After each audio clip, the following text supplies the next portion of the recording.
আসসালামু আলাইকুম রহমতুল্লাহি বরকাতু। আলহামদুলিল্লাহি রব্বিল আলামিন। আসসালাতু আসসালামু আলাইকা আলা সাইয়্যিদিল মুরসালিন ওয়া আলিহি ওয়া সাহবিহি আজমাইন। সম্মানিত বিওয়াস, সম্মানিত দিনী ভাই বোনেরা, আসুন আমরা মহান আল্লাহ তাআলার দরবারে শুকরিয়াতান বলি আলহামদুলিল্লাহ। লাখো কোটি দুরূদ ও সালাম শ্রেষ্ঠ নবী, প্রিয় নবী, আখিরি নবী, শাফায়াতকারী রসুল পাক সাল্লাল্লাহু আলাইহি সাল্লামের উপর। আসুন কয়েকবার দুরুদে পাক পাঠ করি, কেননা হাদিসে বাকে আসছে যে যত দুরূদ শরীফ বেশি পাঠ করবে হাসরের ময়দানে তত কাছাকাছি থাকবে রসুল পাক সাল্লাল্লাহু আলাইহি সাল্লামের। সাল্লাল্লাহু আলা মুহাম্মদ, সাল্লাল্লাহু আলা মুহাম্মদ, সাল্লাল্লাহু আলা মুহাম্মদ। সম্মানিত বিওয়াস, আপনারা দেখছেন রেহান টিভি 98 ইউটিউব চ্যানেল।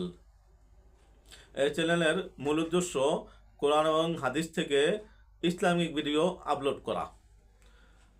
যারা নতুন দেখছেন অনুগ্রহ করে একটি সাবস্ক্রাইব করে পাশে থাকা বেল আইকনটি ওপেন করে দিবেন, যেন ভালো দু একটি কথা পেতে দেরি না হয়।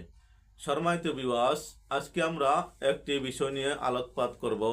যে বিষয়টি হচ্ছে, আমরা ইতিপূর্বে দু একটি ভিডিও দিয়েছিলাম ইসলামে বাইয়াতের গুরুত্ব ও প্রয়োজনীয়তা, কোরআনে এবং হাদিসে কি উল্লেখ আছে। আজকে আমরা জানব ইমামের অনুসরণ না করে মৃত্যুবরণ করার পরিণাম। আমাদের মৃত্যু যদি হয় ভালো, তাহলে কি হবে? মৃত্যুর পরে যা ঘটবে হাসর পর্যন্ত হয়ে যাবে সহজ, হয়ে যাবে সুন্দর। হাদিসে বাকি আসছে, সবার কবর উপরে একরকম দেখা যায়, কবরের ভিতরে সবার একরকম নয়। কারো কবরের ভিতরে ফুলের বাগান, কারো কবরের ভিতরে জাহান্নামের আগুন। আসুন আমরা সদা সর্বদা আল্লাহর হুকুম মানি, রসুল পাক সাল্লাল্লাহু আলাইহি সাল্লামের হাদিস মতে চলি, তাহলে আমাদের মৃত্যুর পরে সুন্দর হবে। দুনিয়া ক্ষণস্থায়ী, মরে যাব, চিরস্থায়ী থাকব। কবে হবে কিয়ামত, কবে হবে হাসর মাঠ, ওই পর্যন্ত আমাদের ভালো থাকাই কি একান্ত কামনা। তাই আসুন নিজে নামাজ পড়ি, ছেলেকে মেয়েকে নামাজ শিখাই। সম্মানিত বিওয়াস, আমরা যে বিষয়টি আলোচনা করব, ইমামের অনুসরণ না করে মৃত্যুবরণ করার পরিণাম। আল্লাহুম্মা তাফ তাজানি শারহুল মাকাসিদ গন্তে পবিত্র কোরআনের সূরা নিসার 59 নং আয়াতে উল্লেখ আছে, তোমরা মহান আল্লাহর অনুগত্য করো এবং অনুগত্য করো রসুল সাল্লাল্লাহু আলাইহি সাল্লাম ও তোমাদের মধ্যে হতে উলুল আমরের কর্তৃত্বশীল নেতৃবর্গের। এর ব্যাখ্যায় নবী করিম সাল্লাল্লাহু আলাইহি সাল্লাম এর নিকট থেকে একটি হাদিস বর্ণনা করা হয়েছে, যে ব্যক্তি নিজ যুগের ইমামকে না চিনে মৃত্যুবরণ করবে সে জাহিলিয়াতের উপর মৃত্যুবরণ করবে। শারহুল মাকাসিদ, পৃষ্ঠান খণ্ড নং 2, হাদিস নং 275। অপর হাদিস আসছে হযরত মুয়াবিয়া রাদিয়াল্লাহু আনহু থেকে বর্ণিত।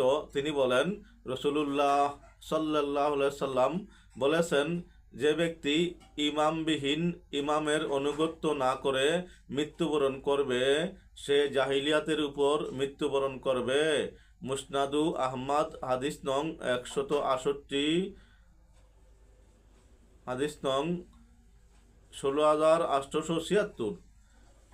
অপর হাদিসে আমরা জানতে পারি, হযরত মুয়াবিয়া রাদিয়াল্লাহু আনহু থেকে বর্ণিত, রাসূলুল্লাহ সাল্লাল্লাহু আলাইহি সাল্লাম বলেছেন, যে ব্যক্তি এমনতা অবস্থায় মারা গেল যে তার কোনো ইমাম নেই, তাহলে সে জাহিলিয়াতের মৃত্যুবরণ করল। আস-সুন্নাহ লিবনি আবি আসিম, হাদিস নং 1057, আল মুজামুল আওসাত, হাদিস নং 5820, মুসনাদু আবি ইয়ালা, হাদিস নং 7375।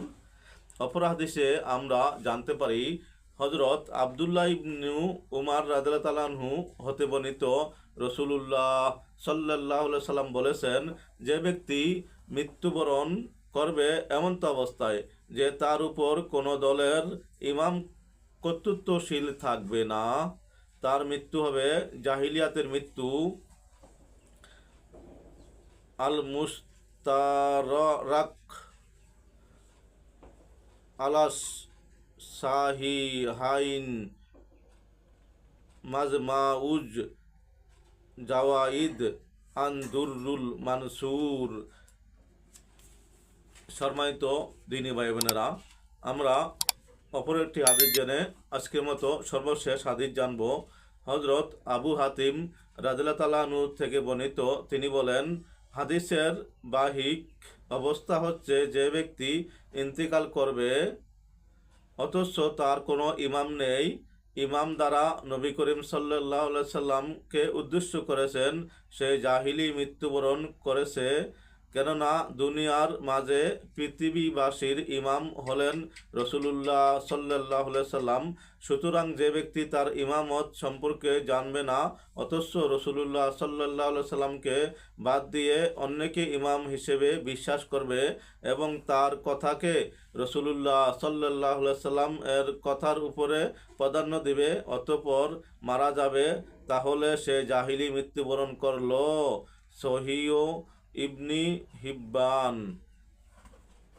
সম্মানিত বিবাস, সকল প্রাণী চায় কি? ভালো জিনিস। আর আমরা ইমানদাররা চাইব কি? ভালো মৃত্যু। আমাদের মৃত্যুরা যেন ইমানের সহিত হয়। তাই আসুন আমরা হাদিস মতে যেই কোনো একটি ইমামকে মানি। আমরা আমাদের ইমাম আবু হানিফা রহমতুল্লাহ আলাইহি, এবং আমরা যে নামাজ পড়ি যার পিছনে, সেও আমার ইমাম বর্তমানে। তাহলে আমরা মাযহাব মানব কি? হানাফি মাযহাব। এবং যে যেই মাযহাবে আছেন মানতে হবে, যে কোনো ইমামের মাযহাব মানতে হবে, এই মাযহাব অনুযায়ী কাজ করতে হবে এবং ঈমান রাখতে হবে রসুল পাক সাল্লাল্লাহু আলাইহি সাল্লামের প্রতি। উনি আমাদের শাফায়াতকারী, ওনার শাফায়াত বিনিয়ে কোনো কেউ জান্নাতে যেতে পারবে না। তাই আসুন বেশি বেশি দুরূদ শরীফ পাঠ করি এবং ওনার কাছাকাছি থাকি। সম্মানিত ভিউয়ার্স, যদি ভিডিওটি উপকার মনে হয় অবশ্যই একটি সাবস্ক্রাইব করতে ভুলবেন না। শেয়ার ও লাইক করে অপর ভাইকে জানিয়ে দিন। সকলের কাছে দোয়া চাই, আল্লাহ যেন আমাকে ইমানের সাথে মৃত্যু দান করেন। আমিন। আসসালামু আলাইকুম ওয়া রাহমাতুল্লাহি ওয়া বারাকাতুহু।